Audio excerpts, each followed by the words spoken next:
إن كنت من عشاق المنتخب الوطني الجزائري، لا تنسى الاشتراك معنا في القناة وتفعل زر الجرس لتتوصل بكل جديد. قرر الاتحاد الإفريقي لكرة القدم كاف سحب تنظيم كأس إفريقيا 2025 من دولة غينيا رسمياً، ونشر المسؤول في اللجنة الإعلامية للكاف تانو ديالو جانباً من المراسلة التي تلقاها اتحاد غينيا لكرة القدم، وجاء فيه نص القرار: بعد اجتماع المكتب التنفيذي تقرر بالإجماع سحب تنظيم كأس إفريقيا 2025 من غينيا بسبب عدم جاهزية البلد لاحتضان منافسة كبيرة مثل كأس إفريقيا. وعبرت بعض الدول عن استعدادها لتنظيم الحدث الكروي الكبير، وجاءت الجزائر على رأسها إلى جانب غينيا بيساو.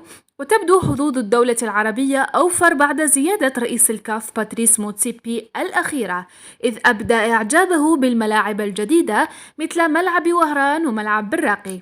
وأنشأت الجزائر مجموعة من الملاعب الكبيرة، وأشهرها ملعب وهران الذي احتضن فعاليات دورة ألعاب البحر الأبيض المتوسط بتنظيم محكم نال إعجاب المشاركين من مختلف الدول العربية والأوروبية، ما قد يعزز حظوظ الجزائر في تنظيم هذا الحدث الرياضي الكبير للمرة الثانية في تاريخها بعد تنظيمه سنة 1990.